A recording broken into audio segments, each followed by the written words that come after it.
workshop today, together with the colleagues from Ouda Nepat and African Food Change Makers, or AFC. Just a few housekeeping rules. So this is an interactive session, and we really count on you for input, ideas, suggestions. You saw in the agenda that we structured the session around in two parts. So in the first one, we will discuss policy and trade barriers that Cassava specifically, that the sector is facing nationally, but also regionally. And in the second session, we will discuss how to encourage investments in the cassava value chain, also regionally, focusing specifically on the potential of the Abidjan-Lagos corridor. Because we are so many people joining here today, we will of course not do a round of introductions, that would take too long, but when you speak, please tell us your name and organization. We have also made sure that there is simultaneous translation. I was told that in the Zoom window, next to the share button, there should be a small globe. When you click that, you will hear the French translation, and the other way around when we have, of course, French speakers speaking. The session is recorded, and I understood from the colleagues from AFC also streamed. So now I would like to ask our colleague, Mr. Kwame Ababio, from Ouda Nepat, to take the floor. I think he is currently at the AU Summit. I hope he found a quiet place to speak. So please, Kwame, the floor is yours.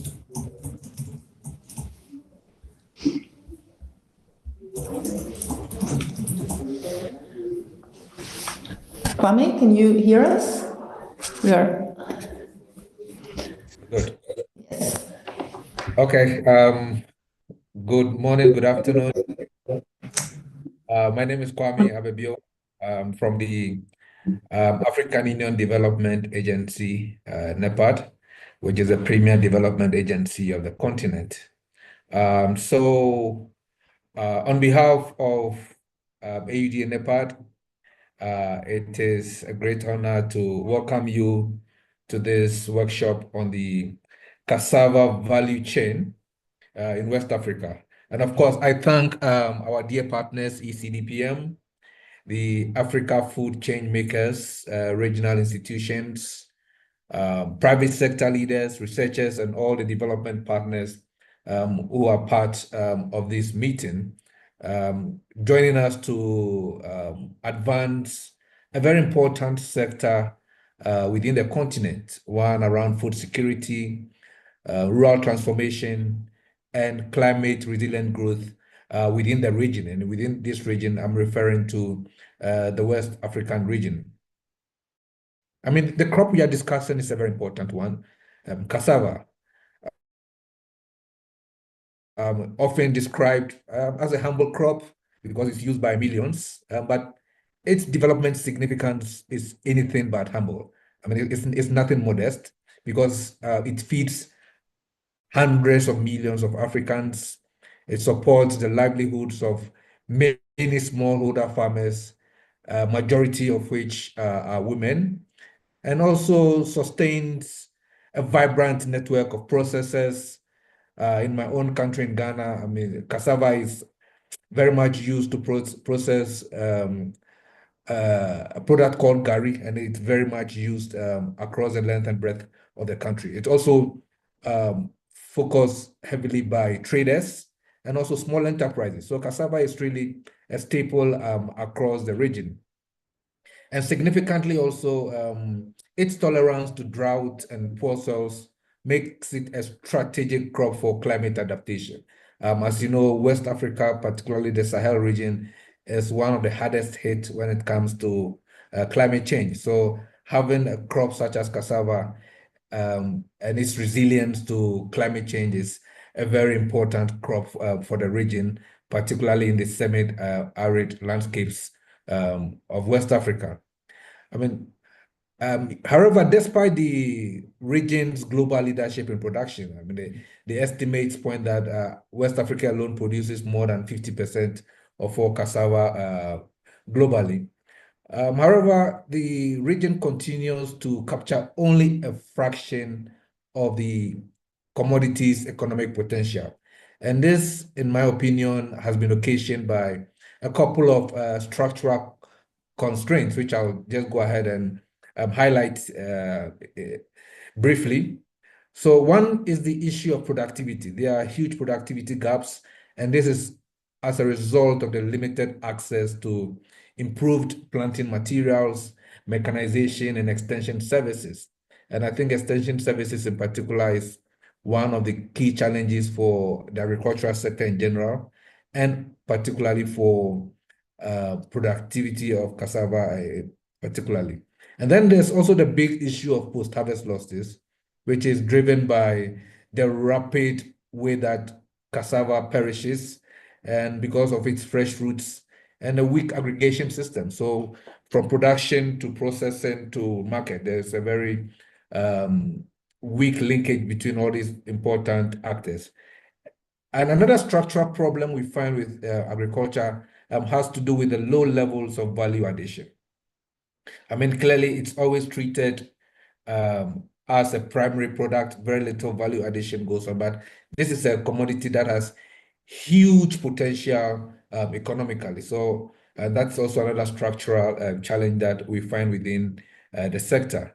And then also the market fragmentation and standard challenges. And of course, this is very much known across the region, a lack of standardization from one country to the other. Even within countries, there is a lack of standardization as to how the product is developed, the different phytosanitary conditions it has to go through before it comes to market. So all of these are very important within the cassava value chain.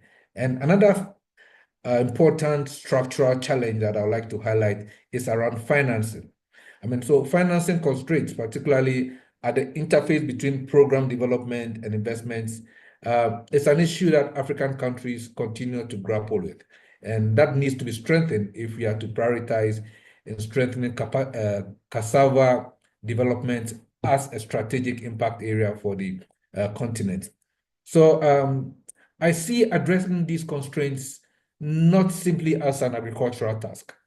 It requires systemic transformation that links production, processing, industrial policy, trade, infrastructure, and finance. So this is precisely the reason why I think today's workshop or dialogue is so timely. Across the continent, we keep advancing integrated approaches that connect sustainable land management, climate resilience, green industrialization. And it is important that we look at this within the context of the cassava value chains, because these value chains offer a practical entry point to operationalize all of these different mechanisms at a very important scale. So therefore, at the level of the AUDA, NEPAD, we see that cassava value chain is not isolated from the broader continental priorities, in that it interacts with Africa's evolving agenda on climate finance, the trade regimes, particularly the Africa Continental Free Trade Area, and the different sustainable development pathways that we have carved for ourselves. So therefore, whether we are discussing resilient agriculture, green value chains, or innovative financing instruments, the objectives remain the same: to ensure that development pathways remain equitable, they are durable, and also aligned with Africa's long-term transformation goals. Therefore, I see today's discussion or dialogue more than just a technical discussion. It is an opportunity to shape actionable recommendations that can inform policy reforms, particularly along the Abidjan-Lagos corridor, guide investment, and also strengthen regional collaboration amongst the countries within that particular region. So as we move from fragmented interventions towards coordinated strategies, we need to connect farmers to markets, innovations to practice, and also from policy development, policy ambitions to implementation. It is therefore important that I encourage all participants, all of us, to engage with openness, because this is a dialogue. We should all speak, share ideas, experiences, and let's bring forward all the practical insights, share the lessons that we've garnered from our years of experience working within this sector so that we're able to better identify the partnerships that are capable of delivering measurable impact on the ground. So with these words, I thank you, Hannah, for giving me the opportunity to present these welcome remarks. Thank you. Okay, thank you, Kwame, for this very rich overview. It's a perfect starting point for the discussion later. But before we go into the first session, I wanted to give the floor briefly to Ruth Agbe, Operations Manager and African Food Change Makers, to say a few words on the work by AFC for those who don't know African Food Change Makers. So Ruth, please, the floor is yours.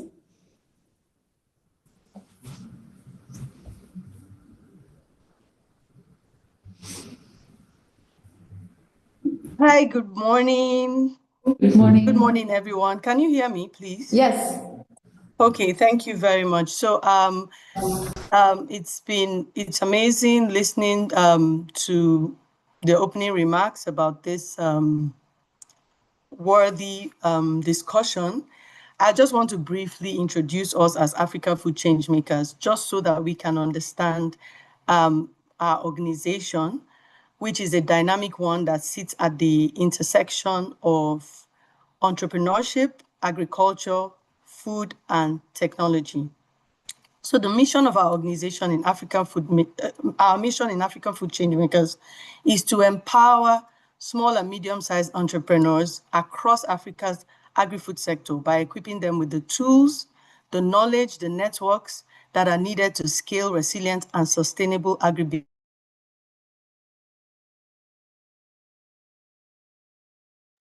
So you're muted. Mute. Okay. Okay, can you hear me now? Yes. Okay, I think I was muted by someone. So as I was saying, in doing so, we help entrepreneurs to address Africa's most pressing food security challenges while simultaneously positioning African food and beverages as a vital player in the global food ecosystem. So we believe that the backbone of Africa's agri-food sector consists of these visionary entrepreneurs, because they work tirelessly as producers, processors, distributors, chefs, innovators, and more. And we call them change makers because they are transforming the food landscape across the continent by introducing innovative solutions, championing sustainability, and enhancing food systems, not just to feed Africa, but to feed the world. So by strengthening these agri-food SMEs, we foster economic resilience, job creation, sustainable growth across the African continent. So at the heart of Africa Food Change Makers mission is the belief that the SMEs are pivotal to Africa's future prosperity. And so our work is achieved through collaborative business models, peer-to-peer support, access to knowledge, different programs across export capacity building, climate resilience, strategic partners with local and international organizations. And we collaborate, just like we're collaborating now, to help provide impactful programs that support the entrepreneurial ecosystem in Africa's agri-food sector. So we facilitate market linkages, we offer training, we provide business support. We also produce media content such as podcasts and docuseries that highlight the stories of agripreneurs across Africa. Our work is aimed at nourishing Africa, shifting global perceptions of Africa's food and agricultural contributions, and we do that through the promotion of our innovators, gastronomic practices, cooking methods, and we seek to celebrate the richness and vibrancy of Africa's culinary heritage. We are also committed to amplifying Africa food brands and ensuring that they are recognized and experienced globally. This effort doesn't only foster pride in African food culture, but it opens new opportunities for African agri-food businesses in the international market. So we run a diverse array of programs designed to build the capacity of agri-food entrepreneurs and organizations, focusing on skills development, business growth, market access, and resilience.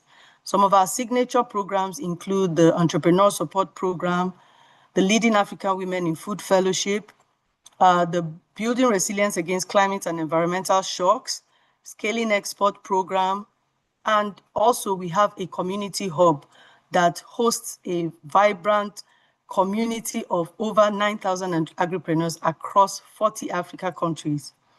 Our community serves as a powerful platform for entrepreneurs to connect, to share resources, and to access opportunities such as funding, training, events, and expertise. And we have all the links to our website, our hub. You can join AFC as soon as you click the link. You can join AFC, you can access all our resources. One key initiative we also have is monthly virtual events that facilitates networking. So our community is not just a network, it's a source of inspiration. It's a source of support, peer-to-peer support, and top-down support.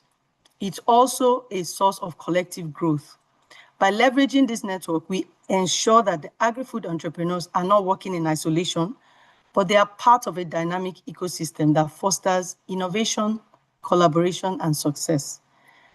Thank you all for listening. All the links, my team members have dropped all the links to join our community. So if you're here, you're listening to us, and you're an entrepreneur in playing in the African agri-food sector, you can click our links. They are at the chat box and join us. You can also access our other resources, opportunities, and all our productions, podcasts, and the rest. They're on the chat room. Thank you very much. Okay, great. Thank you, Ruth. And we are really happy that we could co-organize today's workshop with African food change makers, because you have been able to bring in your rich network from African SMEs and agro-entrepreneurs. Now, I would like to pass on the floor for a very brief remark by our colleague Francesco Rampa, who is Head of Sustainable Food Systems here at ECDPM, to explain how today's workshop fits within the wider project that we have with Awuda Nepat. So please, Francesco. Yes, thank you very much. Great to meet everyone. Just 1 minute to say, as I coordinate this overall project by ECDPM and Awuda Nepat, and we are doing it also in other corridors, important corridors in Africa. So I just wanted to stress 2 points. One, that when we say that we will try to really facilitate concrete investment, this is very, very crucial. Hanne will take you throughout the day with this objective in mind.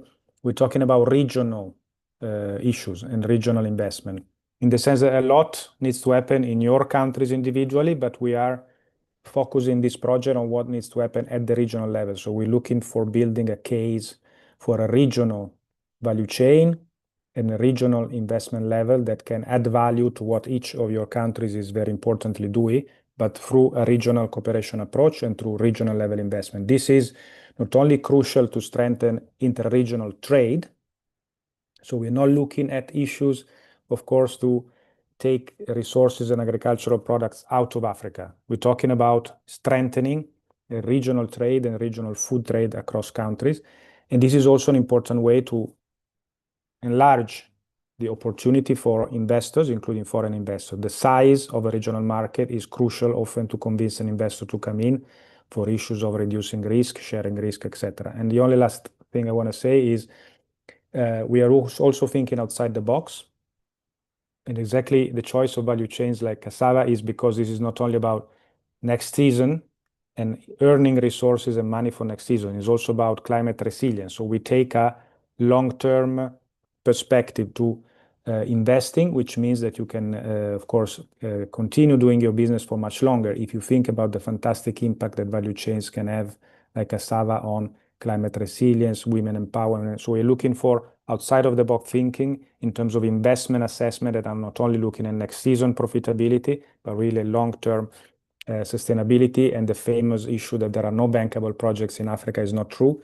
We're partnering and thankful so much to the Africa Food Change Makers, because they are experts of showing to the world that Africa is also about business, is about sustainability. And so looking forward to working with all of you, because Cassava is one of those value chains that can make thrive Africa, its people, and the rest of the world. Thanks so much. Okay, thank you, Francesco. Now let's jump right into the first session on policy and trade barriers, which will be facilitated by Kachi Nwachuku from African Food Changemakers. I think we have about 40 minutes for this session. If there is no time for you to speak, feel free to add your input into the chat directly. Okay, thank you. Kachi, the floor is yours.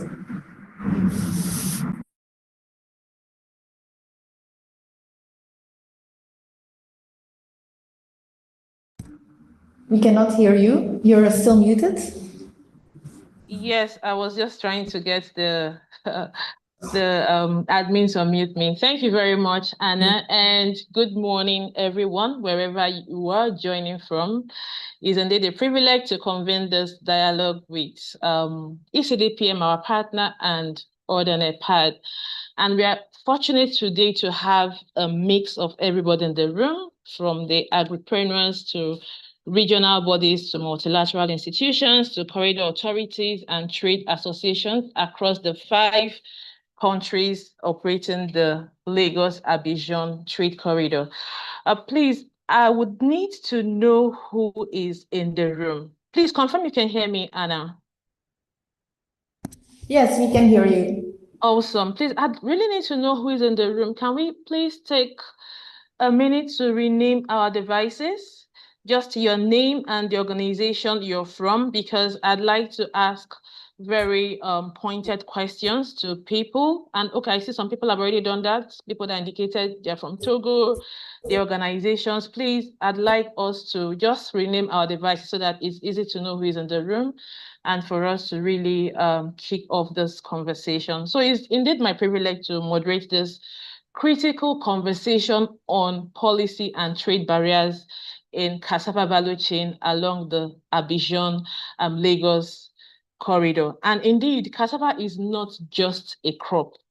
It's food security, it is rural income, and it's also industrial raw material for millions of people across West Africa. And we see the growing rate of urbanization in West Africa, which is, from what the statistics says, the highest in the world. Yet, despite a scale and strategic immense cassava trade, our corridors remain far below its potentials. We understand ECOWAS and AFCFTA are doing different things at the regional level and also across Africa to ensure seamless global markets coordination amongst entrepreneurs moving cassava and as well as other commodities across borders. But oftentimes the experience is different from what we hear on papers. There is inconsistent standard, there is duplicative inspection across the different borders, there are informal fees, port delays, and we also see export restriction and some policy uncertainty. And really, what are the results from this? It's higher cost, it's lower competitiveness, and investment is discouraged. Today's session is really to help us to confront that uncomfortable but necessary question. If policy is meant to enable markets, why does it often constrain cassava trade along one of Africa's most important economic corridors? It's not really to assign blame, but to really diagnose those misalignments, surface the bottlenecks that impede investment opportunities, and align national interests with the regional ambition. And to really kick us off with this conversation, I have the privilege to invite Yared Bafakau from ITC to give us a brief overview to lay the background for this discussion, and then we delve right into the conversation. I would please encourage us to collaborate, to speak up as it relates to you, because when I start asking questions, I will throw it specifically to the actors that are in the room. Please, I would like to get your contributions. And like Anna said, feel free to use the chat box because everybody might not have the opportunity to speak, but would like to hear from you. But before then, I'd like to yield the floor to Yared Bafakadu to give us a 5-minute remark. Over to you, sir.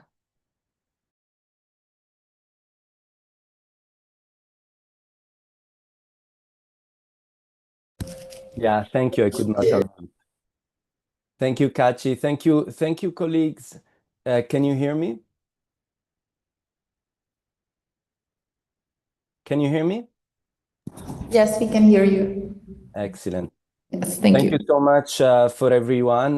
Thank you, Kachi, also for the honor to opening this very, very interesting discussion with some background information. I'm a program manager at the International Trade Center, and I've been working on different programs in West Africa.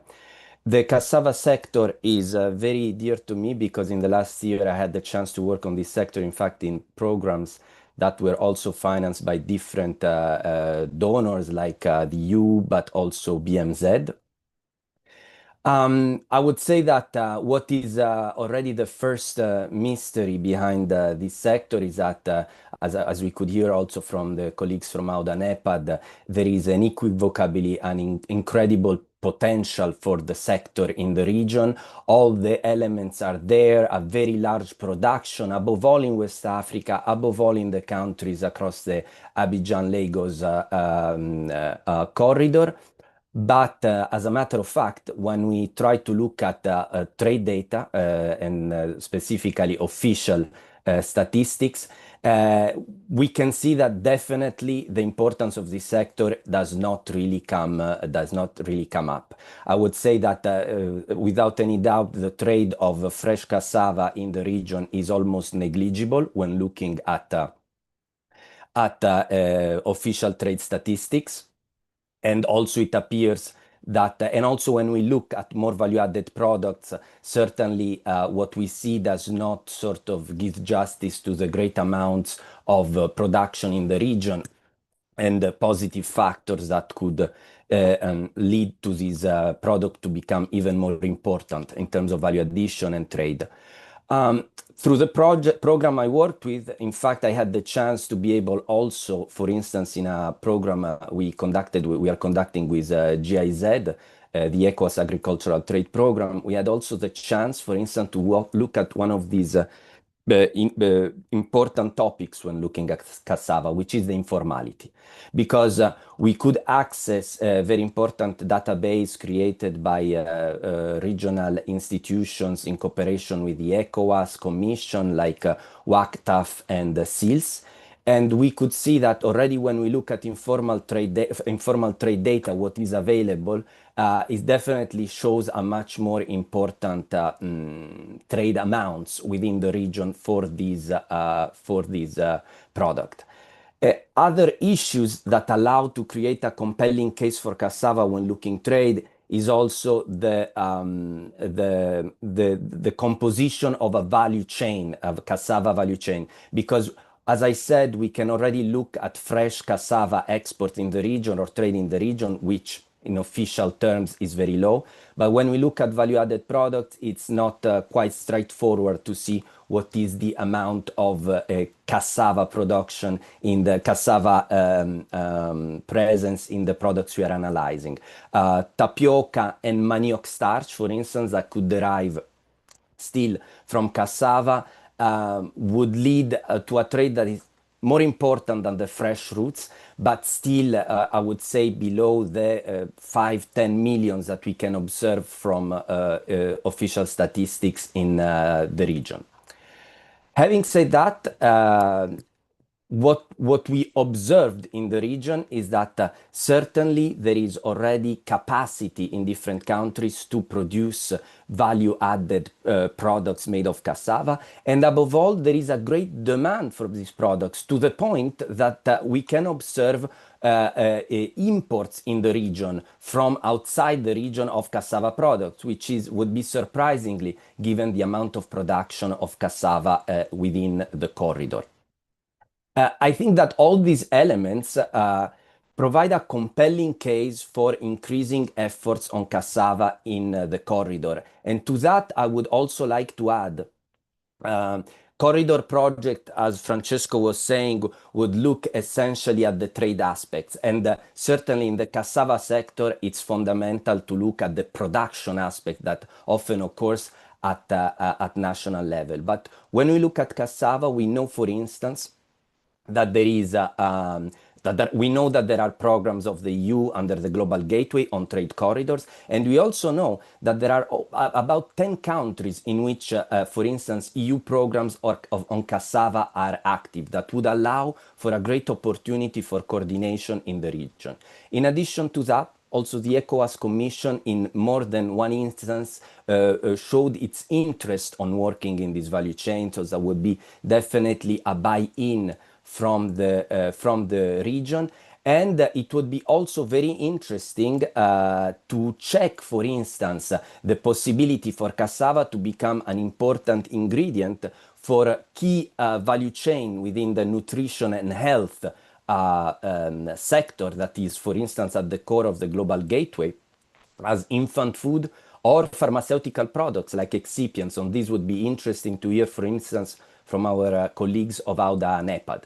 And not to say we have a trade incentive in the region given the zero tariffs and the absence of the need for rules of origin certificate for the trade of these products in the region. I would say moving to, please let me know when the time is almost over so I can accelerate where needed, but I just wanted to mention, so the key bottlenecks certainly that we can observe relate to processing capacity. Essentially, I would refer to what we call, for instance, the agricultural inputs, key agricultural inputs. So we can think about seedlings, for instance, whether we see a big production of cassava, it's more limited, the production of cassava, of quality cassava, that, for instance, could lead to the production of a high quality flour and those kind of products.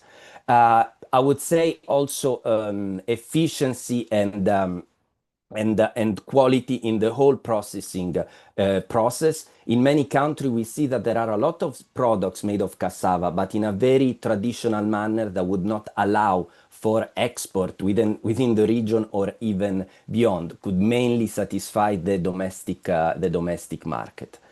Aside from the different constraints in standards, quality, and value addition, including, for instance, we can look then at the problems on the market end. On market end, for instance, we certainly have, we need better infrastructure on the corridor. We can think about the cold storage facilities that would be fundamental. For instance, when we look at fresh cassava, perishability is a big problem. So the possibility to move fast across border, it's a big incentive.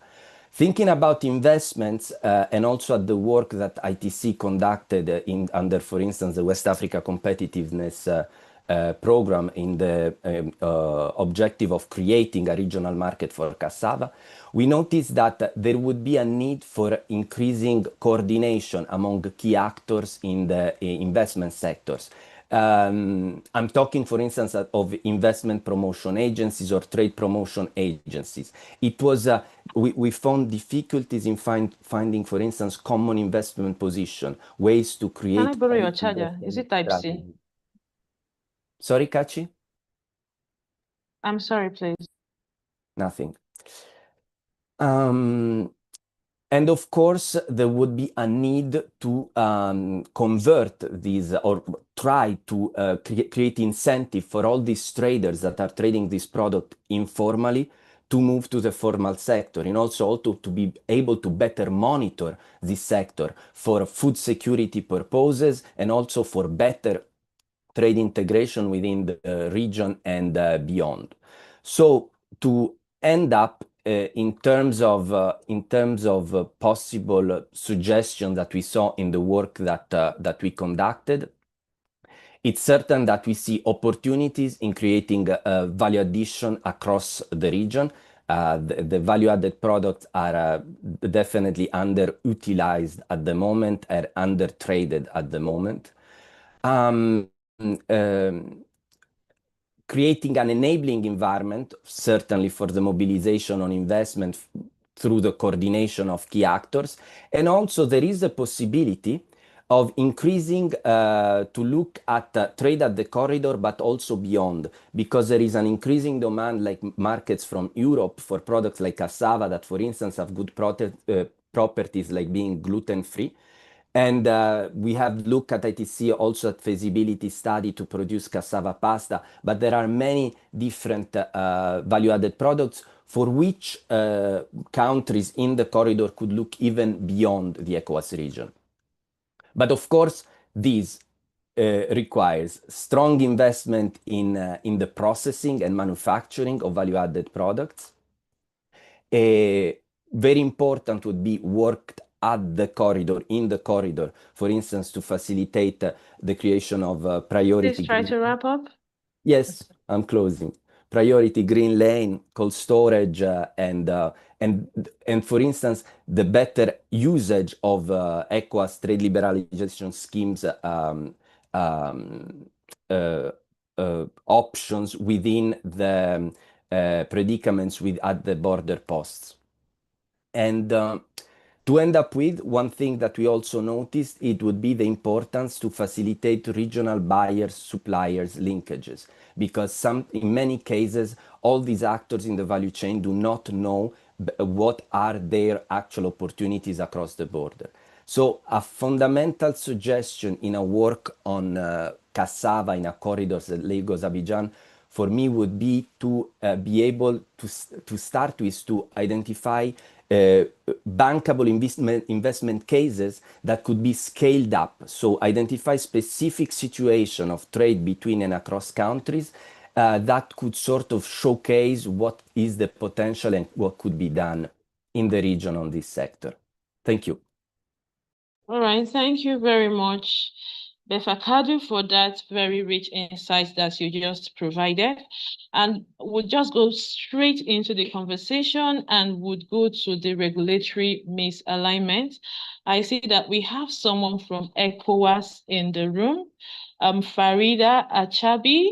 I don't know if you can hear me and you're able to unmute. I'm really glad that this conversation today is centered around cassava, because we see over time that ECOWAS takes the ambition of national governments and see how it can, at a regional level, complement some national policies. And we've increasingly seen a shift from cash crops, as they used to be called, such as groundnut, cocoa, cotton, and rubber, to staples that actually feed West Africa and have the potential of being traded globally.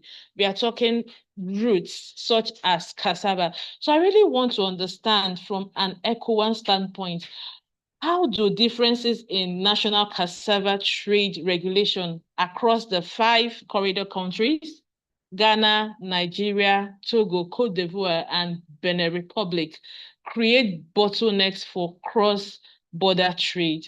I'd really like to get that perspective from ECOWAS. I don't know if you can hear me, Farida. Please, let's unmute her, admin.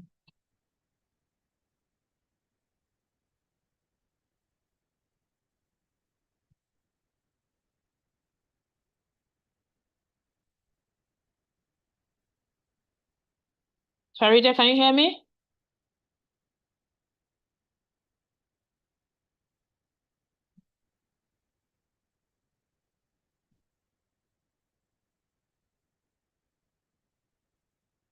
Please, can we unmute her? We'd like to hear from ECOWAS. You've been asked to unmute. Please, are you able to unmute? Or do we have someone else from ECOWAS here?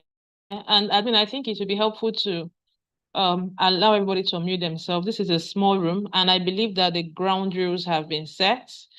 If we want to speak, please do raise your hand and you'll be given the floor to speak. I see that it takes a bit of time to get people to unmute, but to ensure orderliness and so that there's no central control of the mic, please let's just only unmute when you are called upon. And admin, please let's allow everybody to freely unmute themselves and speak. Is there anybody else in ECOWAS in the room that wants to take a shot at that question? We are looking at how differences in national cassava trade regulation across the 5 corridor countries constitute a bottleneck for cross-border trade. And we see this a lot. I think sometime in 2019, Nigeria closed its borders as a response to food security issue. They believe that the easiest way to control prices was to close borders and prevent, infiltration from neighboring countries such as Cameroon, Chad, Niger, and such,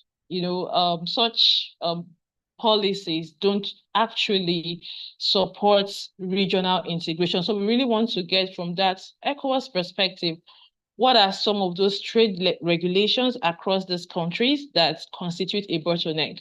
And so that we can know how to tackle them as we talk about identifying investment opportunities along these trade corridors. We also have to look at the tariff and non-tariff barriers and what are the policies that impede trade on that corridor. If Farida is not able to mute and someone else can speak to this, it can be someone that is from a research institution. You've done a bit of research along this corridor on tariff and non-tariff barriers.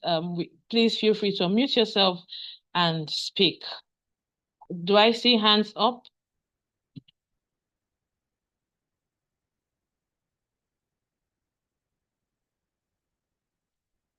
Okay.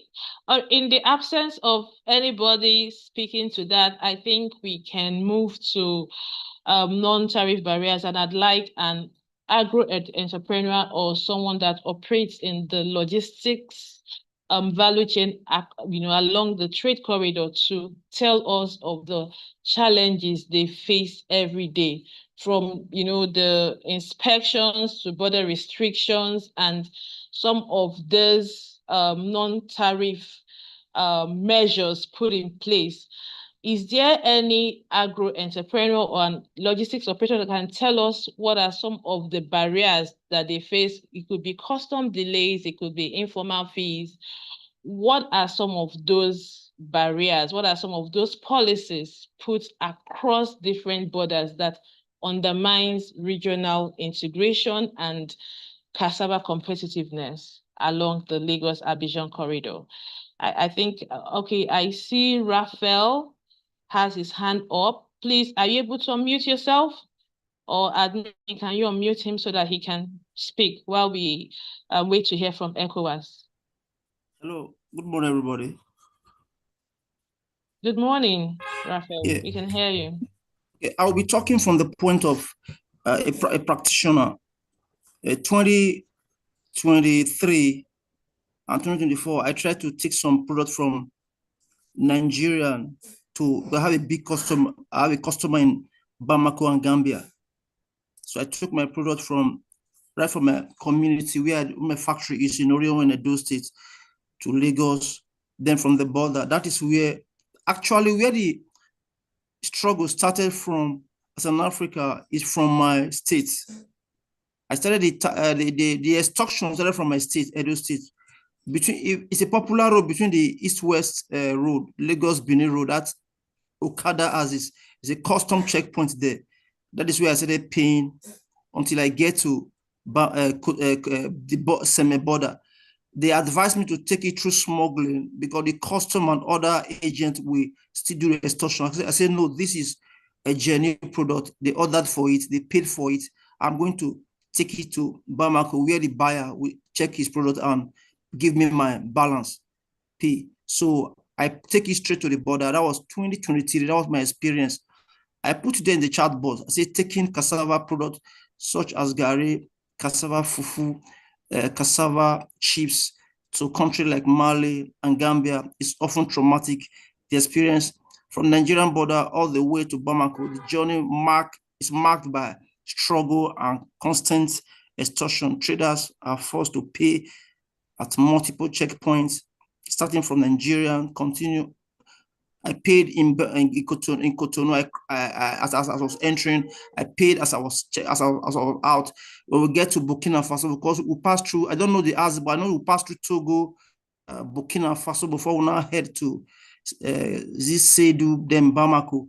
It was about 4 days or 5 days journey. But every checkpoint, they will ask the owner of the large goods to come down. I don't understand French very well. I'll come down from the checkpoint. I started coming down from Benin Republic. They greeted me, they dressed properly. They call them the gendarmerie. I greeted them, bonjour, my friend. I said, good morning, sir. Where are you going? Are you the owner of this product? Check, we want to check. I said, you can check. So when they saw that I allowed them to check, they will send somebody that hear English to come and talk to me that the only thing I can do, they will stamp me out, but I need to pay this, I need to pay that. I will still pay. As I enter Burkina Faso, it was tough somehow. I still struggled to pay. As I was leaving Burkina Faso to the entrance of Mali, something like that, I paid. As I entered Mali, Bamako, they asked me to come down. I paid before I now called the owner of the product. He's good in French language and the traditional language. It's called Bambara. So you now call them and speak to them. They say he must come down. We started negotiating before they now allow us to leave. Because of my product, the passengers in the vehicle was delayed from Nigeria, from Benin Republic. All the passengers will be grumbling. It is because of you we should come down, this, that. I was begging until I got to the capital city. At our point of discharging, some guys came, the inspection and their certification guys, they came to come and do some checking. They check the product, they say it's good. Some of them like the product, they are even eating the product. That is where I knew that even Nigeria is not the only country consuming gari or fufu. It is the entire West Africa coast that eats gari and fufu. So there was a big market there. I have 2 or 3 markets now, even still calling, but I was unable to go. So the other product going to Gambia, that is where I knew there's a train station in Bamako that is going straight to Gambia. It will pass through Senegal. So then I need to put the product there, call the guy over there, pay for somebody to help me to take it to Gambia. And that thing cost about 3 days before it get to the Gambia. The guy now sent the money before I now took my journey back to Nigeria. So what I would advise, if ECOWAS can harmonize it, do a reform that we can trade with each other, it will curb a lot of illegal migration. It will create a job opportunity for Nigerian youth. It will, if I have a customer calling me from Bamako, my morale will boast me that I can produce and push to them at easy. It will be better for us in Africa. Thank you very much. I will stop for now. Thank you very much. All right. Thank you very much, Raphael, for sharing that very practical experience. We can actually see it playing out. There is a real demand for cassava across West Africa and even beyond West Africa, I can tell you. But the informal payments, the inspections, the border control is constituting a huge bottleneck. And the implication is that agripreneurs would count the cost and rather not continue to conduct trade, and all of the investments that has been made on the Lagos-Abidjan trade corridor would go to waste if entrepreneurs, if operators, private sector operators cannot operate freely on that corridor. Like what you said, Raphael, if there is a way ECOWAS can harmonize these policies, but on the one hand, ECOWAS is harmonizing policies. On the other hand, there are national policies that contradict what ECOWAS is doing. And we really want to talk more about some of those. I don't know how many more people I can take. I see, Kola, that your hand is up, but I know you're Nigerian. I'd like to give another opportunity to someone else that is not Nigerian, because Raphael is Nigerian, to also share their experience. Let's know if it is a Nigerian thing or if it's indeed cut across West Africa. I don't know whether we can hear from Kojo. You're also a researcher. You're also a member of African Food Change Makers. And I think you can speak from an empirical point of view. Can you hear me, Kojo? And are you able to unmute yourself? Admin, please unmute him. Yeah, essentiel.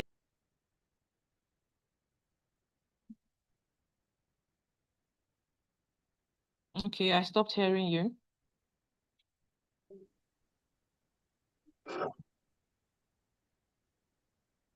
Kojo?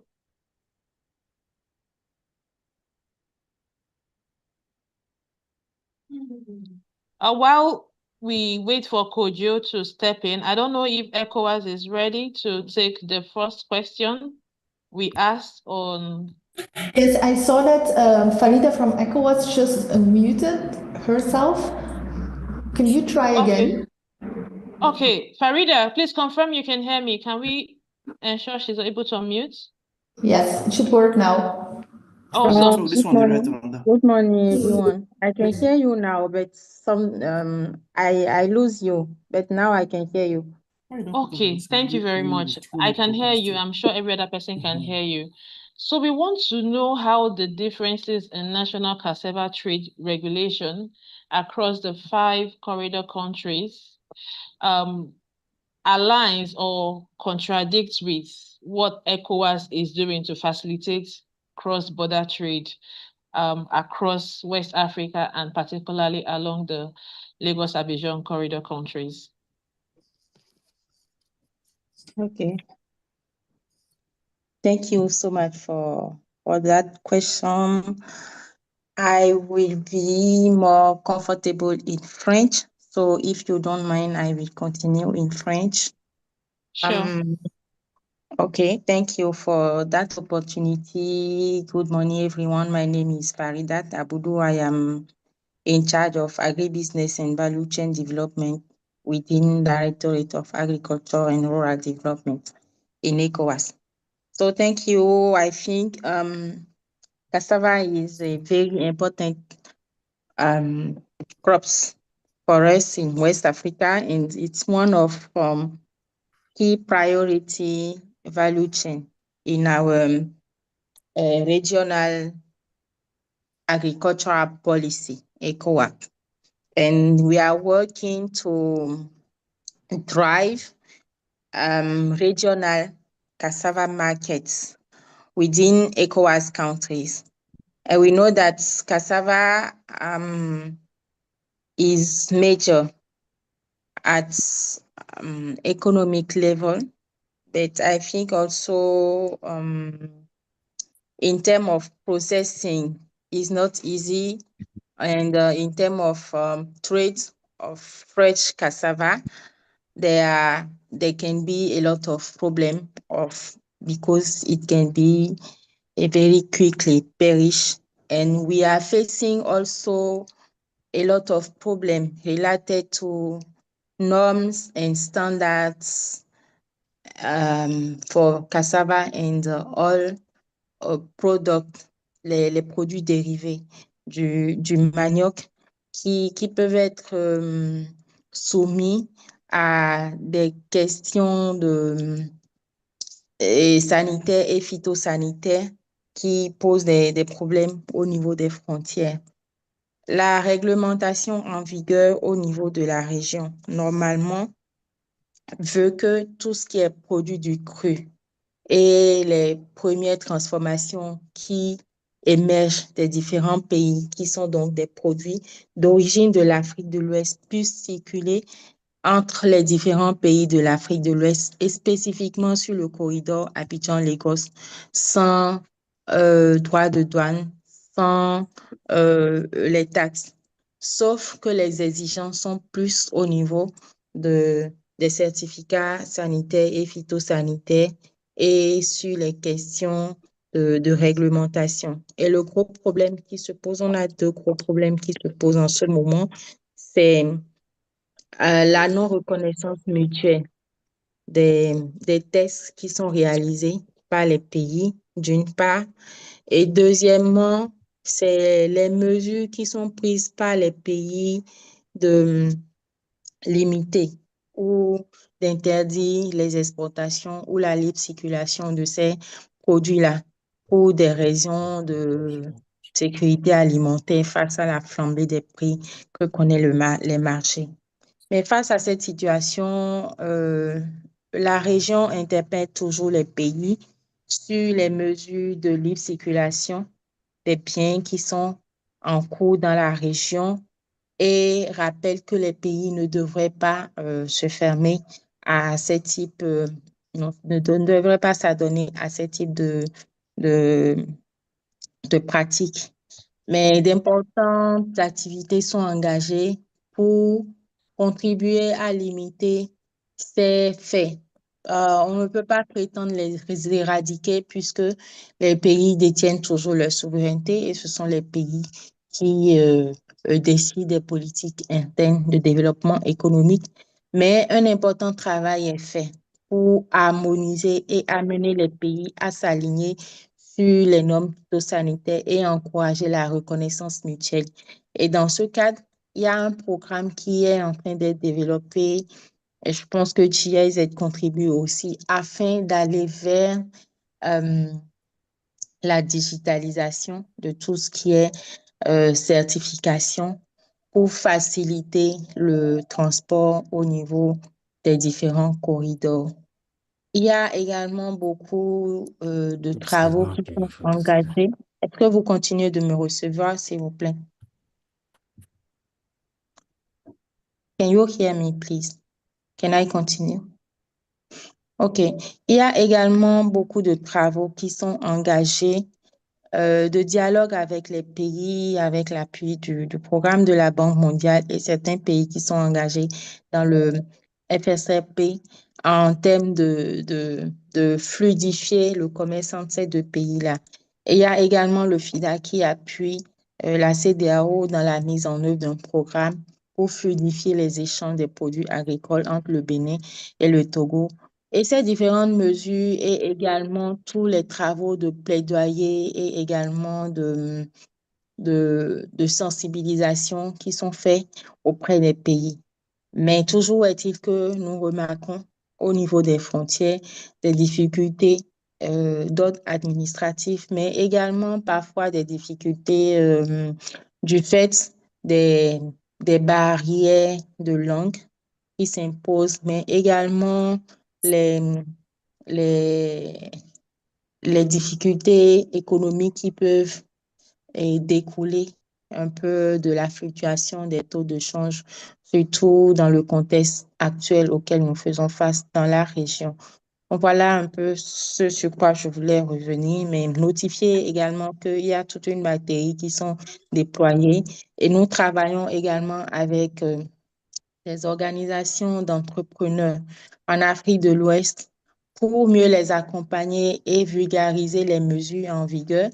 Et il y a AOTAC qui assure la veille pour accompagner les acteurs, les usagers, les commerçants au niveau des frontières pour les accompagner dans tout ce qui est formalité et alléger les tracasseries liées surtout aux produits agricoles et animaux au niveau de nos frontières.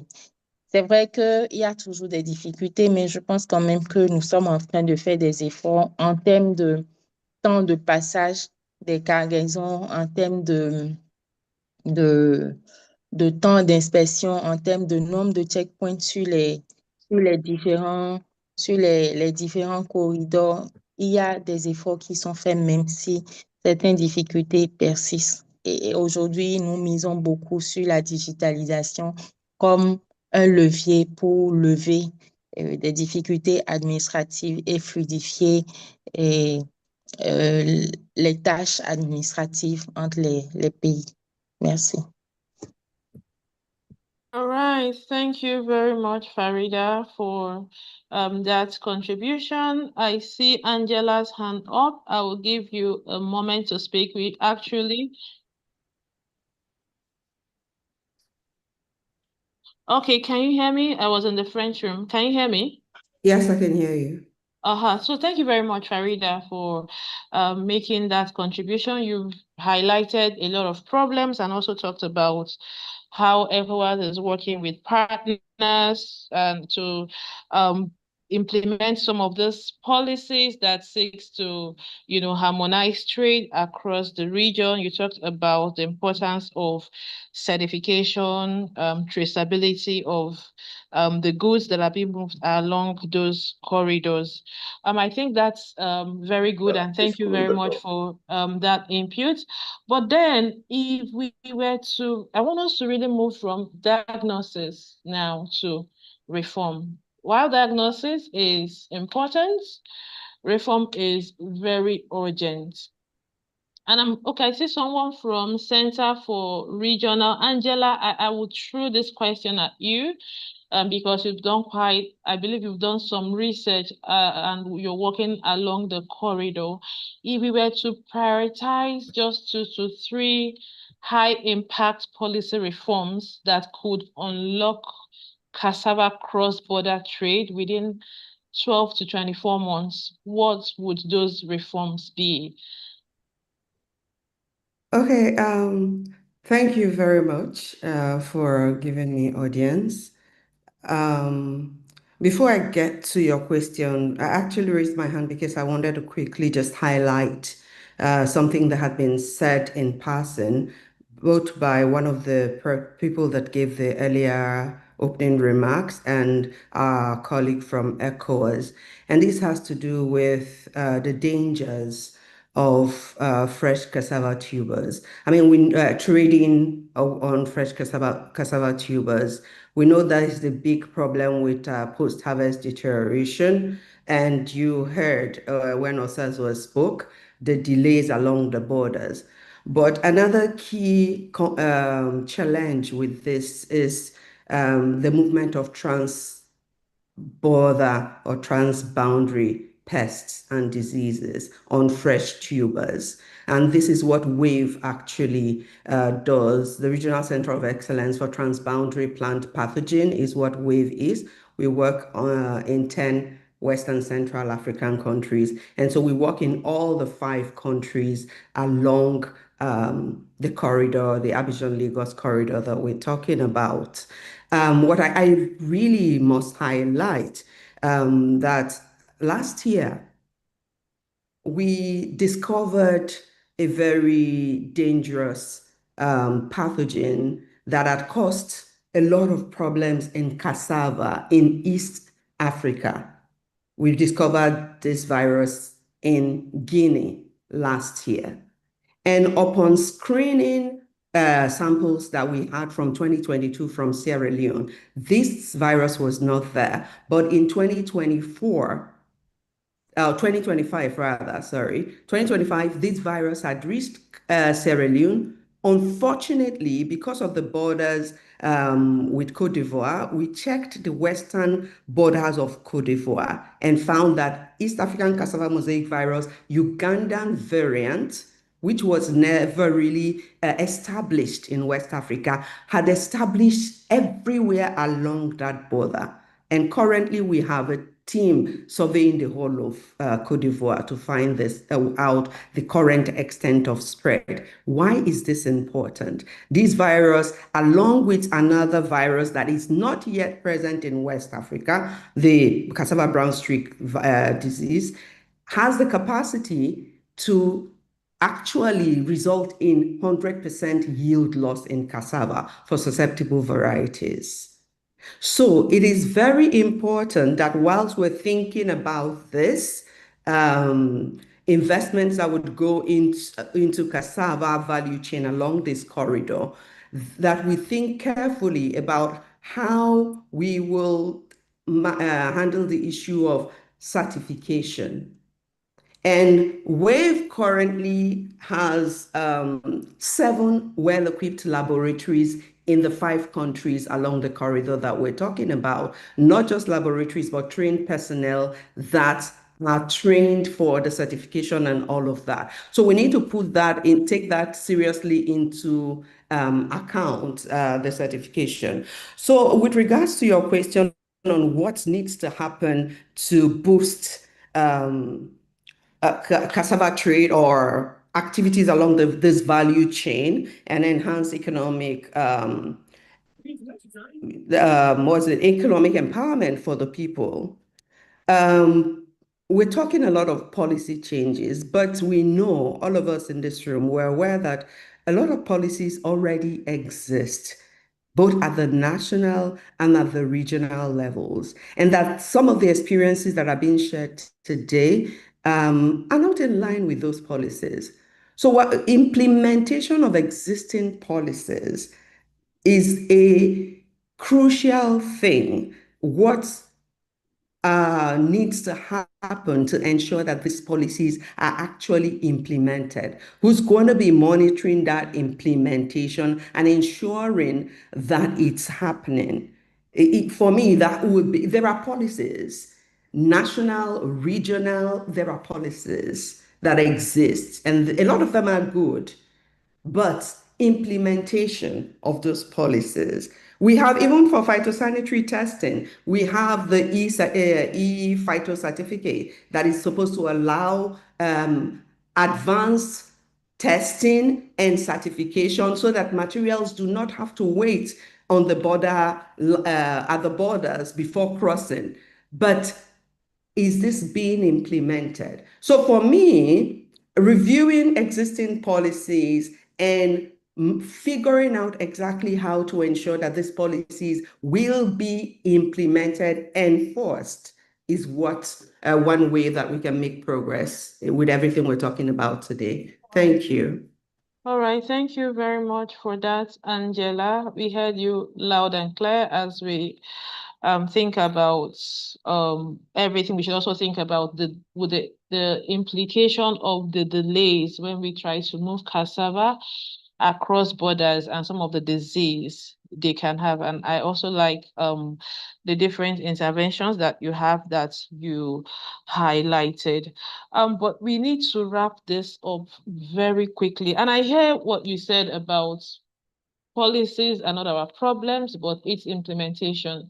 And that's why we really wanted to know how national policies conflict with, the regional coordination. I mean, if all the ministers of infrastructure across these 5 corridor countries came together, pooled investments to invest along this corridor, then surely there has to be a way that regionally we can also coordinate to ensure that whatever is agreed at the regional level is enforced across nations.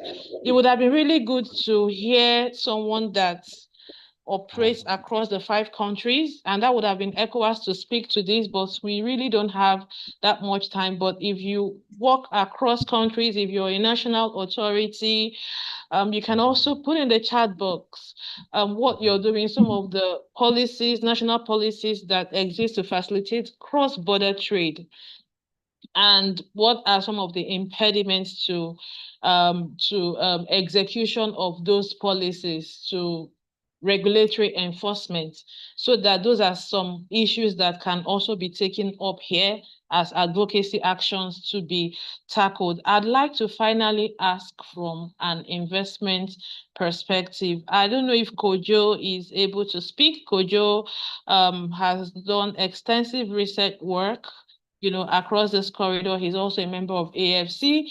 You are a private sector player, so you have high stakes also along this trade corridor. And I'd really want to hear from an investment perspective, what are some of the signals that you will see from government, from ECOWAS in terms of policy, in terms of regulation, that would reassure investors, along the Abidjan trade corridor that we are serious about enabling cassava trade?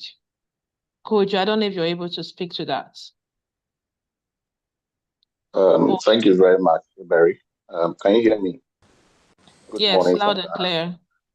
Yes, so I would like to start off by referring to some recent statistics that was published in 2025 on intra-regional trade in West Africa by the OECD and also the ECOWAS AIDS program.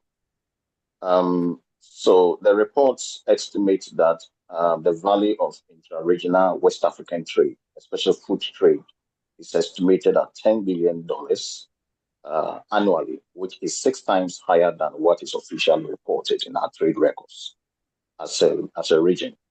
And this figure is equivalent to the value of total rice, wheat, and palm oil that is imported outside the region. And it's 6 times higher than food and agricultural aid that we received across the West African sub-region annually. It goes on to also indicate that about 85% of intra-regional food trade goes unrecorded in our official trade records. So ECOWAS. Certificate. Yeah, so I'm happy ECOWAS is here. Please, can we mute? If you're not speaking, can you mute? Thank you. Kojo, over to you. Yes, so I'm citing all these to lay the foundation for my response. And also, since ECOWAS is here, they were part of the agencies that commissioned the report. So these missing flows are not just same product, but they represent completely different food baskets, which we often consume across the sub-region as a continent, which cassava is one of them. Unfortunately, most of these, for instance, let me give some specifics, 84% of trade in cereals, 95% of starchy roots, 72% of vegetables, 62% of fruits, and animal proteins, about 52% of them. You please officially... Kojo, and make it very relevant to cassava, please. Yes, mixing in official records. And so what happens is that if we do not have the good record, the good base, the justification for designing policies, we design policies that mix out of key relevant commodity value chains like cassava for a region, which is very relevant to almost all the West African sub-region, and we consume this product across. And so that hurts investment because you need this evidence base to make an investment decision as an investor in the value chain. And so we need to get the basis right, the statistics right. What are the inflows? What are the outflows? And then what are the consumer demand across regions and across the different countries? And so that can inform an investor who is going to invest in the value chain to make the right decisions. All right. Thank you very much, Kojo, for that. We've heard that the challenge is not just absence of regional ambition. ECOWAS exists. There is also AFCFTA, and there are also corridor authorities.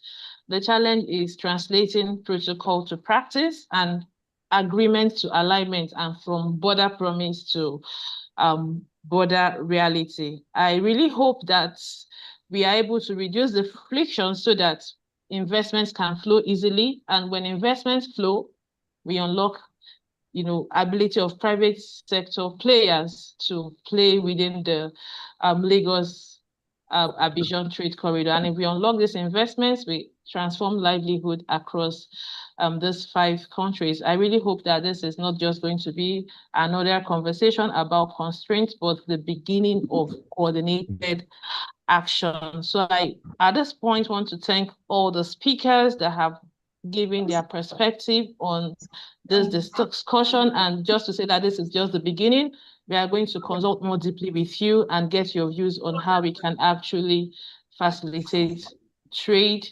and also identify opportunities for cassava along this trade corridor. On that note, I thank you very much, Anna, and I yield back control to you. Okay, great. Thank you, Kachi. So this was a perfect segue into our second session, in which we will try to do an investment opportunity mapping. And I want to build on one of the last questions that Yaret, in his introductory remark, put forward, which is what are the bankable investment cases that could be scaled up and that can show the potential of the cassava value chain. So my questions will be about where to invest, how to secure supply, how to scale regionally. We know that in each country there are agro parks, and some of these agro parks, they already process cassava, but we don't have a full understanding at this point of the potential of these agro parks to better or to scale up cassava processing, and then also how to finance cassava. And so we have, I think, the colleagues from GIZ here in the room, also the Belgian Development Agency, Enable is here. So if you could share with us more about the financing instruments that could be utilized in the cassava sector, and how to position then cassava values or cassava products more strategically. So these are a lot of questions. Let's unpack these. So the first question would then be, what are the most commercially viable investment opportunities? Knowing the many constraints that we just discussed in the first session, what are the most commercially viable investment opportunities? along the cassava value chain that could be scaled up regionally along the Abidjan-Lagos corridor. And I think this question will be, like, answers will be different depending on which country you come from. So, for example, in Côte d'Ivoire, there is experience with cassava flour that is being used for wheat, to replace wheat in bakeries. Ghana has already commercial farms for cassava processing. In Togo, bioethanol is being produced from cassava, and so on. So just some examples. So please share your views on the most commercially viable investment opportunities. I think for this, especially people like agro entrepreneurs or others who have experience with this, please go ahead. I think, Yessi, you unmuted yourself. Yes, so hello everyone, can you hear me? Yes, perfectly. So I'm Yessi, I'm working for INABEL, the Belgium International Cooperation Agency. We work on cassava in Benin. We don't work a lot on the cross-border trade, and we work in the center of the country where cassava is an important crop. I discussed yesterday with the project manager because he could not join us today. And he said that, yeah, a lot of the processing today is a bit like the traditional value chain, like gari, tapioca, attiéké. But he sees investment opportunities in high quality cassava flour. So maybe what you also highlighted for Ivory Coast, and starch. And in Benin, there's already a Chinese investment for I think the bioethanol. But that is a bit tricky because there you remove food and feed from a country where you have 20% of food insecurity to steer it towards industrial applications. So that's also something to take into consideration. But we see in Parakou that this factory pays way higher farm gate prices for cassava than our processes that are into the gari, for instance. Yeah. And we also observe a lot of regional trade with Burkina Faso and Niger from Benin. So this is the input from my colleague, not very spectacular maybe, but at least I have some input. No, this is great to start with and very concrete. Yes. Now, Sina, I think you work for the GIZ CDIN project. Please share your views. Yes, thank you so much. And it's been already a quite interesting discussion. And of course, there's so many different aspects regarding the cassava crop and the value chain that it's always very difficult to now move into the action steps. I wanted to say exactly from the experience of GIZ in Nigeria, and particularly looking at also the appropriate financing and production and processing levels that are quite, I think, probably relevant not only for Nigeria that we've been looking at. So, for example, on the one hand, we've been supporting also the aspect of the different varieties, also the agronomic practices, but also the aggregation with actual producers, mainly in Ogun State next to Lagos. And I mean, we've seen production increase threefold, and we've seen increased also resilience to also the climate effects. But of course, we've also seen that this doesn't really guarantee competitiveness alone. So the whole aspects of the predictability and consistency of production. And that is really important for any investment and for any investor into the production companies. So looking at the starch content, the moisture levels, the timeliness of delivery, and all of that needs to be looked at for any investor to move forward. And if this is not guaranteed, obviously, not only the competitive, but also the investability is really endangered.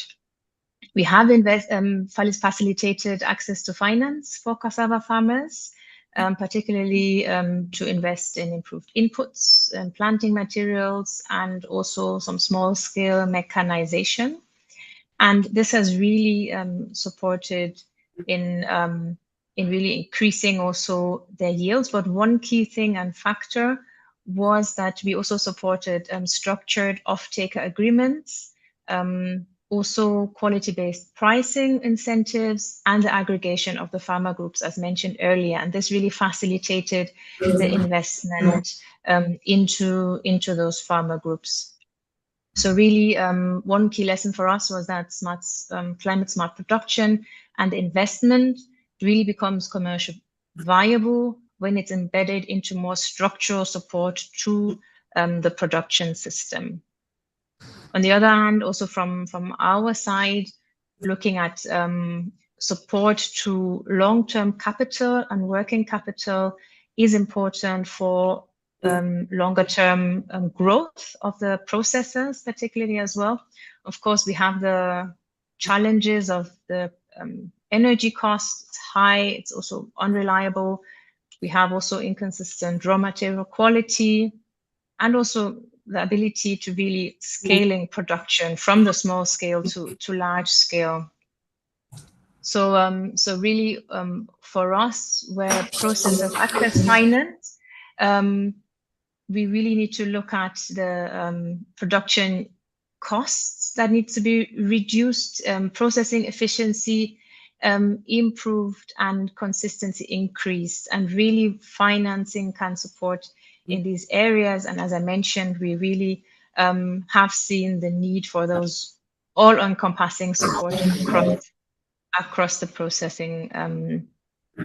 And I think one other key aspect is that energy efficient and also modular processing systems can reduce the operational costs. But I think, and we're also looking at climate change, it obviously also reduces the emissions. So I think that for us was quite important as well, speaking to our funding parties, but also just from the overall efficiency point of view, really combining investment into the processing with energy efficient and renewable energy sources really combines competitiveness and also climate resilience. I think we've already mentioned some of the key aspects regarding the standards across the market, certification needs, the storage, but of course also access roads. We've mentioned perishability, timely delivery, as I've mentioned. So that's also partly linked to larger infrastructure investments that provide good roads to the farm gate. And of course, partly also digital tools that support particularly the link across the value chain. Our program ACFIN has also experience supporting with de-risking and basically demonstrated that financial institutions are really willing to lend also to cassava actors when the risks are structured and partly mitigated. So effective mechanisms included here really the structured sourcing of contracts between farmers and processors, also risk sharing instruments, bundle technical assistance alongside the credits received. And really the financing became catalytic when it was linked to predictable demand and also the quality and the compliance to the agreements. And so for us, this also means for the regional competitiveness, there's really a link and a clear need for the climate-linked credit lines, yes, but also first loss guarantees and the aspect of insurance, covering, for example, the weather or supply disruptions as well. And these really support the reduction of the volatility, and they are a support to reduce the barriers of investment. Then, of course, the aspect of market incentives are important. I mean, competitiveness is driven also by demand or the investment and growth by the demand identified. We've mentioned already, it was mentioned earlier on, the aspect of including cassava derivatives in food or feed, industrial strategies that are being developed by the member countries, but also the coordinated regional demand that can really support the more predictable market and where Please hear some mute background yourself if you're noise. not speaking. Sorry, Sina. And no problem. And basically where processors, but particularly also the investors see a stable demand, of course, investment will be opened up and also incentivized. So yeah, so that's, I think from our side, also the conclusion from GIZ, the SEDIN program and the ACFIN program, Cassava really becomes competitive and really even more interesting for investors when the climate smart production, but also the quality upgrading and the structured markets incentives really work together and are coordinated. And I think that's also relevant across the border when there's harmonization across the borders. Thank you so much. Okay, thank you, Sina. This was very interesting. We are also very interested in understanding not only what's happening in Nigeria.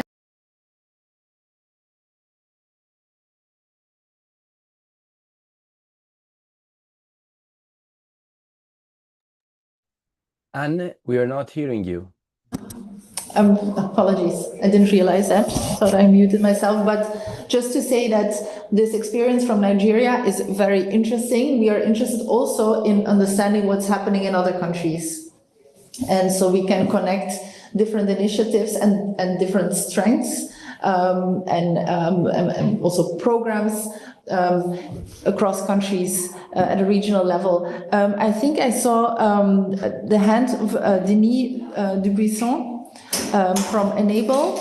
But before I give you the floor, a concrete question that we have is also, like, we're trying to understand the potential of these production or processing zones, these industrial agro parks that are being set up within different countries. Some of these already process cassava, and value addition is happening. It's not the case for all the agro parks, but so we are, if anyone can share experience of the use of agro parks, how to upscale them, what is the potential, that would be, we would be interested in understanding this. But perhaps first, Denis, if you're still here. I see that also Kojo, he put a lot of concrete examples on viable investment opportunities in the chat. So, but first, Denis, if you're still there. Yes, I'm still here, and just wanted to make sure I pulled on my hand because I wasn't sure that my intervention would be aligned with the needs. But coming back to investment and how we can increase local value creation on the value chain. Along the corridor, as Raphael kindly reminded us to focus on. Clearly, to crowd in investors in those value chain and Cassava. Please, can you mute yourself? Okay, sorry.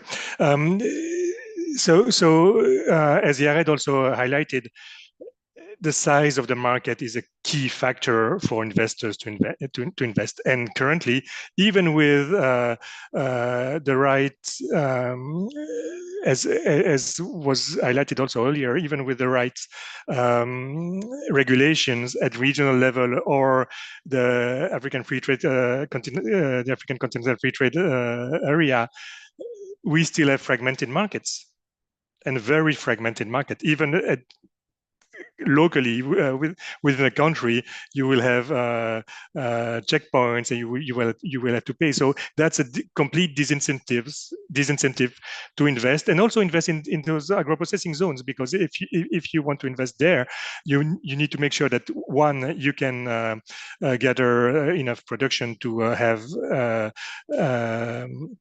an economically viable production unit, but also you have enough clients to buy your production. So just to link that to what we are doing on the corridor, and I will be very brief, we are implementing for the EU a project that is intended to improve the general performance of the corridor. And in that regard, we will try to help investors see the value that they can have in investing in the corridor and promote it a little bit. But also, we're working with Trademark Africa to concretely work on trade facilitation and implementing those trade facilitation agreements on the ground. So authorized economic operator, electronic certificates, small trade cross-border facilitation, small cross-border trade facilitation. All those things that have been decided at regional or continental level that needs to happen on the ground, and that will help defragment and have a real great market for those investors. So that's just what I wanted to share. Okay, yes, thank you for sharing this. We'll be very interested also in continuing the discussion about this initiative. Let me see, I think Yarit, you have your hand up and you're next in line. Yes, please go ahead. Thank you, Anne. Of course, I don't have a reply to the very pertinent question that were asked on investment, but it's just a suggestion if it could help to frame the question on investment. First of all, from all the comments I heard, for instance, on the barriers to the trade, it could be interesting to see what are the ones specific to cassava, because most of the issues we highlighted on which we think there should be need to be addressed are common to almost all agri-products in West Africa. Implementation of ATLS rules, etc. So one angle could be, for instance, to check more specifically at what are the specific constraints for cassava. I'm thinking about targeting action. And also, when talking about investment opportunities, definitely, as you were saying before, Anne, looking at the value chain perspective and the specific value-added products that want to be promoted is fundamental, because we already saw the huge difference between trading cassava fresh and value-added. Fresh is perishable. It poses an entire set of problems. And if you want to work on value-added, for instance, solution could be to have the production centers very near to the processing centers. So there could be very different solutions and opportunities for investment. And finally, I think an important thing is we're talking about a product that is produced to very high degrees in all of these countries, right? So the question here is, there is a problem of product homogeneity, in the sense all of them have it,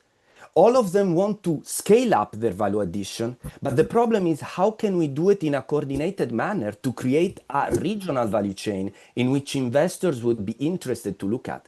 So it's important that each country in this corridor can take, or that is important that for each country could be identified a specific role in this value chain, because if everyone aims at, for instance, adding value on the same product, then what do we trade? The same product along the corridor? So I think that this kind of question, this framing and coordination from the ECOWAS region, the investment promotion agencies, on how they could entail and incentivize foreign investors through a joint strategy. This is one of the main issues I saw. For the moment, investment seems to be led by almost national priorities. A country wants to develop a certain value addition and wants to work on that. But how can we move from the national perspective that Francesco was mentioning to this regional sort of investment? Thank you. Yes, perhaps we can put this as a question. Can someone talk from the regional perspective on how to improve the value chain, building on national strengths per country? Is there any evidence or any initiatives that are already working in that direction?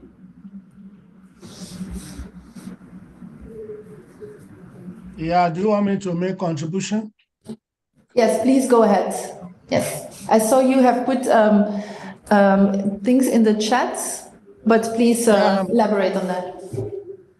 I'm Latif. I'm Professor Latif Sani, and Nigeria. And when you look at cassava in the Lagos-Abidjan corridor, the most tradable product there that we want to talk about first is the issue of traditional products.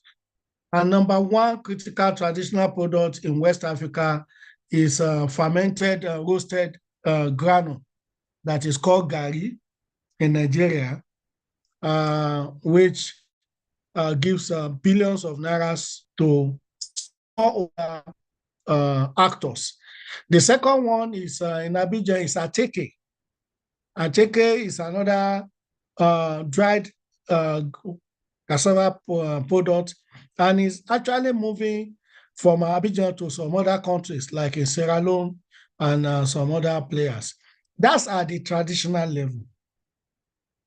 If you are talking of industrial sectors, we have in Ghana, we have the cassava starch industry that was there, but the industrial uptake is the local supply is far less than the national demand.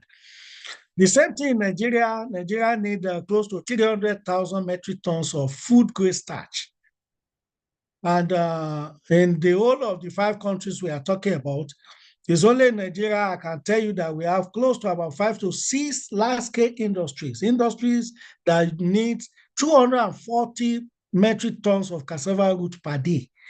You talk of sultry starch, sorbitol factory, you talk of irede starch, Afet fish starch, Matnas starch that Agbelima just purchased. You talk of Crest Agro starch, and so many other players like that. These are investments that are ongoing, but out of the 300,000 metric tons, we are yet to deliver 100,000 metric tons of food grade starch as a nation in the country. Unfortunately, the number one critical problem in those 5 countries is the policy somersault. Government last year allowed products to enter into Nigerian market, and that has caused a lot of problems to cassava industrialists and even farmers, to the extent that the price of cassava root went down, and the industrial sector could not be able to sell their starch or some industrial product. Why? Because most of the imported cassava are more or less heavily subsidized, and the tariff also is affecting quite a lot of in the country now. So people are currently not happy that they have invested billions. Sorbitol plant is about 10 billion naira worth investment by sultry starch. And you imagine spending close to about $7 million in an industry, and for you to now not be able to sell that kind of a product.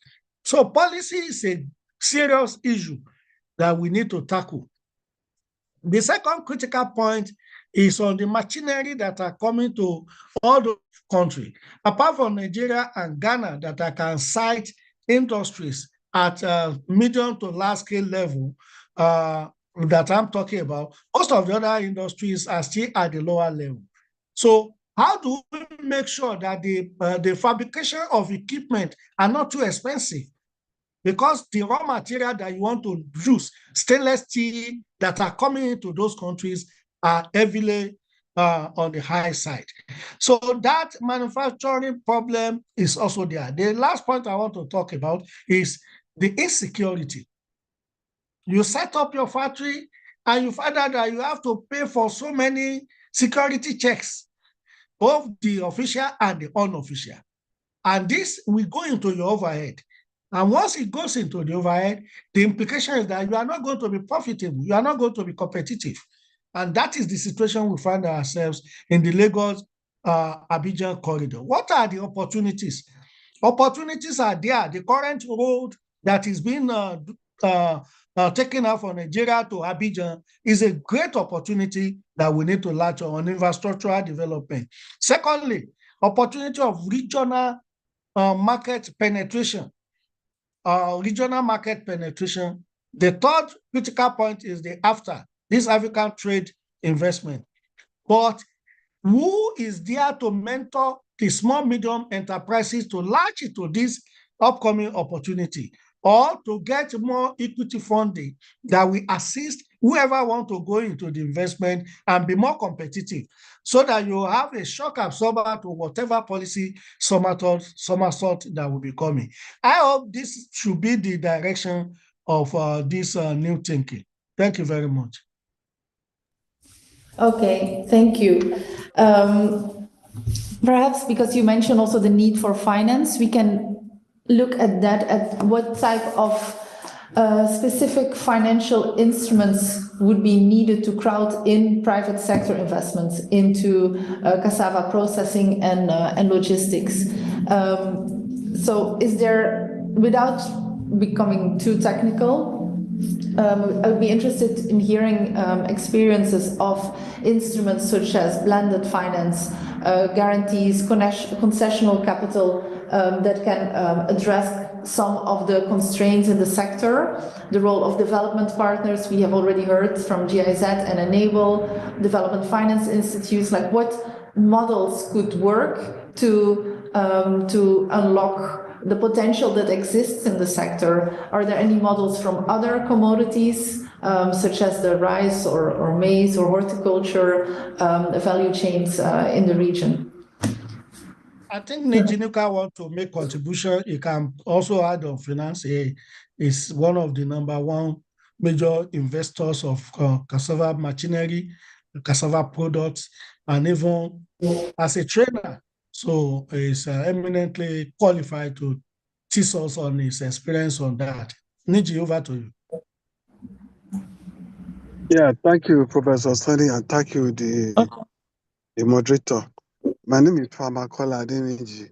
I think on the finance of aspect of it, the charges for the finance, where you want to transfer is a bit much. There's a day I did a transaction in Togo, and the total cost of transaction is just like $100,000, and I have to pay charges of close to almost 10,000 on the transaction.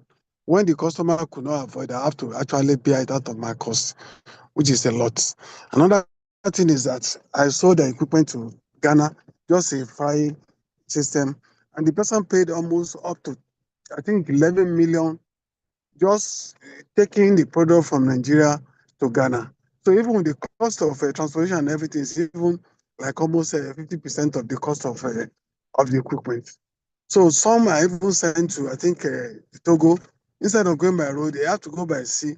So it's cheaper to actually ship something to either Europe or other East African country than even the West African country. I think if there's going to be a major interventions, so you critically have to look at the source of transaction. How best can we send money to each other without changing either to dollar, or if I change it to dollar, what's the rate that will not go to affect the business? I think is very, very important. Most of the African country buys processing machine from Nigeria because they find out it's better than the one they're importing from China. But by the time you now look at the cost of shipment and everything, it puts us out of the system. And like Prof said, the cost of even the feeder products we have to feed in is a lot more expensive. The stainless material, the GM motor, the electric motor, make our even local production more expensive. So if there's anything you can do in the area of that, then the issue of herbicide for cassava. Most of the herbicide in the countries are not actually what it used to be. So we have to look. That's what makes the cost of farming to go up. Because when you farm and you apply the herbicide that's supposed to last for 3 months or 4 months, the following month, the weed is actually competing with the cassava. So that means your profit is gone. So you have to buy another one. So we have a lot of teething problems, and that's part of what we teach people in our training school on how to get it right. So that's it. And when the cassava industry is too big, before you get the raw material to feed in, it will take like almost 2-3 days, which actually have to affect the quality of the material. That's why we're working on modular system to let us get it to the next level. So thank you. Okay, thank you. Now I'd like to pass on to participant from Gold Food Africa. I think you work a lot on processing cassava products. So please share your views if you unmute yourself.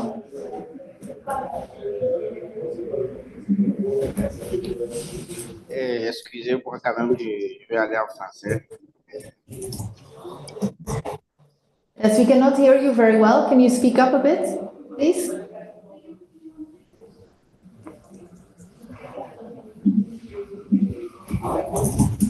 Vous m'entendez maintenant? Okay, we hear you. Please go ahead. Vous m'entendez? Yes, can you please go ahead and speak? D'accord, merci beaucoup quand même pour cette séance d'échange. Et Gold Food Africa. Oui, vous pouvez continuer. Gold Food Africa, quand même, c'est une entreprise togolaise qui fait beaucoup de manioc.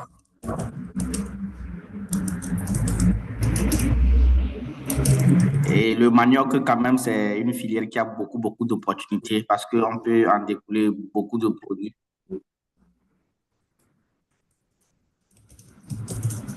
Et nous, quand même, à Gold Food, nous transformons depuis la feuille jusqu'au tubercule.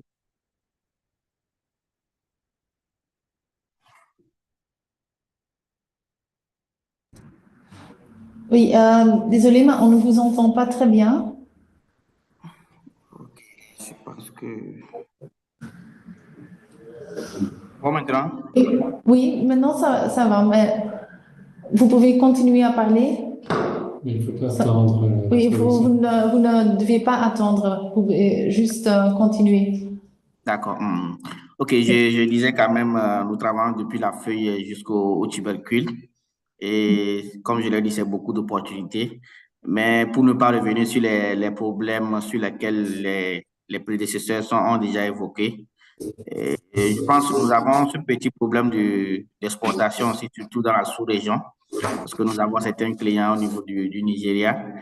Mais quand vous comparez quand même les frais de transport du produit du Togo vers le Nigeria par rapport à certains produits que nous envoyons, surtout en Amérique et en Europe, et c'est pratiquement les mêmes choses. Là, et le prix quand même au niveau international est un peu plus aussi adéquat.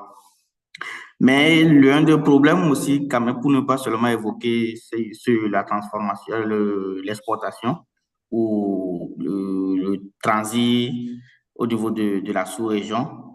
À la base, quand même, il y a aussi beaucoup de problèmes qu'il faut faire face. Le manioc, c'est un produit qui pèse vraiment, qui a du poids parce que depuis la récolte du champ, il y a cet aspect de la chaîne logistique au niveau de la base quand même, que nous, au Togo quand même, qui nécessite vraiment d'être aussi accompagnés. Et ça fait que les producteurs quand même n'ont pas la capacité de pouvoir faire une grande espace. C'est des petits espaces. Pour pouvoir trouver une quantité donnée, il faut peut-être faire des tours dans des milliers de champs, mais avec des moyens logistiques très adaptés. Nous avons l'exemple d'une unité de manioc qui est basée à Takpamé aussi, un de nos collaborateurs aussi, et qui a une capacité de 50 tonnes par jour. Mais je vous assure qu'il n'a jamais fait 10% de cette capacité de transformation. Mais le marché quand même était là, c'est pour vendre l'amidon. Et depuis l'installation de l'unité, et la capacité de pouvoir s'en approvisionner avec des moyens de logistique très rudimentaires, il n'a pas pu faire jusqu'à 10% de cette capacité. Donc, je réaffirme quand même notre reconnaissance quand même pour ce évident. Si d'une part, d'une autre, il y a des investisseurs quand même qui sont tentés d'accompagner cette filière, je vous rassure que c'est une filière qui a beaucoup d'opportunités, mais avec aussi beaucoup de problèmes. et qui nécessitent d'être résolus afin que nous pouvons être aussi peut-être compétitifs et pouvoir faire de cette filière un domaine qui va créer beaucoup d'emplois pour les jeunes et pour les femmes et aussi contribuer largement à la sécurité alimentaire. Je pense que c'est ce que je peux aussi contribuer avec l'expérience de World Food Africa dans la transformation du manioc. Merci. Okay, merci beaucoup. Yeah, I see we're almost at the end of the session, but and I think there's still a lot of work that needs to be done. But we got very better insights on value addition potential of cassava per country. Of course, a very detailed discussion also on the constraints per country and also regionally. I think there is a strong need to build a regional approach and better data on the strengths of each country and how to connect different initiatives and programs across the region. Perhaps one last question is, because we are trying to also prioritize with this work, prioritize investment opportunities. So, and the last question would be, what could be from your perspective and from based on your background and expertise, one concrete investment opportunity that could be realistically advanced within the next 12 months, 24 months, like really short term. So if anyone wants to share like a one key investment opportunity, feel free to also write it in the chat. That would be my last question. And that would help enable also regional trade of cassava. Anyone wants to take this last question? Okay, Debbie, good afternoon. Good afternoon, everyone. Can I speak? Yeah, yes, please. Okay, so my name is Rosemary from NINAS, Nigerian National Accreditation System. Yes. Yes, so, please. We have had the opportunity to work with, to have a discussion with most of the producers, especially the farmers and all, and the manufacturers too. And we have seen a big gap when it comes to trading. And part of it is in Nigeria and other countries, they have conformity assessment bodies that ensure that this product meets a particular standard, international standard. And most of these products, like cassava now, falls in a particular scheme, which has to be acceptable globally. So part of the gap they have most of the times are most of these farmers or producers, knowledge gap is part of their problems. The other one is also when it comes to testing laboratory, most of the labs accreditation is not cheap. Most of them find it difficult to come up for accreditation, because when it comes to trade, the essence of accreditation is to ensure that every product that goes out meets international standard, and for it to be acceptable globally, any country that you send these products to must be acceptable and not to be rejected. So I think we should also look at strengthening the conformity assessment bodies, that is the certification bodies that satisfy these products. Also looking at the testing laboratories that also test these products too before they can leave out. And also to also support these manufacturers too. Thank you.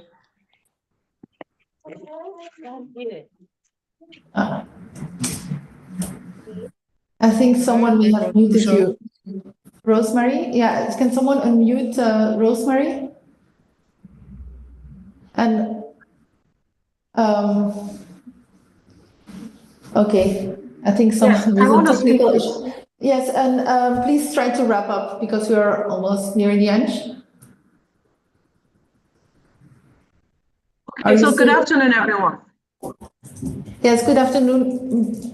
I don't think we have much, we have more time for another intervention because we are unfortunately already at the end of this very interactive and very rich discussion. So thank you everyone for contributing to this second session. I would like to pass on the floor to my colleague Bruce Byers for closing remarks. Thanks. Well, thank you very much. Thank you everybody for joining this conversation. I don't want to sort of try and go into all the details, but I think what's interesting is, from our perspective as ECDPM, we've long been working on trade and transport corridors and on these regional integration aspects. And I think, as one of the people said, the real sort of challenge we have here is that if we take Cassava as a case study, there's relevance for it, there are the beginnings of processing capacity, but much of the potential, especially on the industrial side, is undermined by sort of basically general corridor constraints. So challenges in implementation at the border. And I think it was interesting, the colleague from ECOWAS who said that the policies exist. So then the question is how to actually get these implemented. And I think that, as ECDPM, that's what we've been working on, and it's a bit what this work that we're doing now with Auda NEPAD is about, is to say, if we take the corridor approach, if we think of the Abidjan-Lagos corridor, which is being also flagged by the European Global Gateway, and we had Enabel talking about their support along the corridor, the point then is sort of what would it take to get some of these existing instruments implemented, and how can we find an alignment of interests then between sort of the public sector, between all the corridor countries, sort of in a way, that was the point that was also raised about competition versus coordination along the value chain. But how can we find that sort of, in a way, sort of if we have, each country has an explicit value add or an interest in terms of the corridor, and in this case within Cassava, then it might allow us to actually get there more quickly and overcome these blockages. And I think the last sort of section just now about how to encourage investments, of course there are trade-offs then between the food aspect and the industry aspect. And I think underlying all of this thinking about the corridors is that not only can the corridors help connect output markets, but they can also help on the input side. So if there was a possibility to try and sort of get governments on board to think of this as a potential strategic value chain, you might actually be able to find ways to scale up production, which would be able to meet the capacity which is expanding on the industrial side as well as the food side. And maybe just the, sort of the last point that we didn't get into so much was around the agro parks. I mean, at the moment we're talking a little bit about processing, and I think it's interesting to separate sort of the traditional processing, as the professor said, and the sort of the modern industrial side. But what we're seeing is more and more countries along the corridor are essentially investing in these industrial parks. And in fact, when we did our mapping, almost each country along the corridor has mentioned Cassava and Cassava processing as a target sector for their parks. And I think this then brings us back again to the point made by our colleague from ITC that if each country is trying to process, then does this not just lead to competition? But in reality, this is this mix between public and private. So it's the companies, and we had some of the people here talking about it, it's the companies are the ones who are going to be investing in processing and targeting their own specific markets. So in a way, I think what becomes interesting is how to then align the corridor ambition, which is a broader way of implementing the ECOWAS agenda, with specific sort of approaches to try and improve and reach incentives for each of the member states along the corridor, which also then align with specific sectors. So it's kind of coordination problems, but at multi-layers. And I think this is what we've been trying to look at with Auda NEPAD on this and other corridors. And maybe I think the follow-up to this meeting then would be interesting to see if we manage to link more closely to some of the people involved in the parks, and if we could understand better sort of the input side of this discussion, then maybe that would also help us to arrive at this more virtuous circle. Maybe just a final point is that all of this then fits into a wider project looking at the Abidjan-Lagos corridor.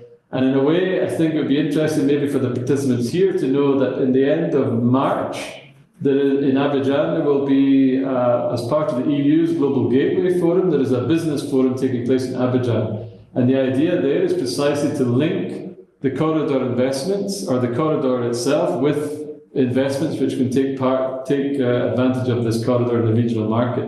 And I know that some of the colleagues from Enabel are involved in that, and I think it could be interesting for some of the people here also to try and see how to take some of these discussions we just had now to that forum, and maybe that would be a place to try and build on some of these discussions and take this forward. So from my side, that's trying to kind of summarize a little bit this, in a way, this case study for corridor cooperation. But I think it's very interesting and it's raised numerous points that we can take forward with AUDA and NEPAD and some of the other partners here, especially African food change makers. Okay, good. So thank you very much, everybody. And if you have other things you'd like to share, or points, or papers, or studies, or suggestions, then we're very happy to continue the engagement and see how useful maybe a follow-up thing could be to be more specific and start channeling into linking maybe the financing instruments with investments. But thank you very much today, and thank you for the colleagues who helped organize the discussion. Thank you. Have a nice day. Thank you very much. All the best. Thank you. Thank you. Bye.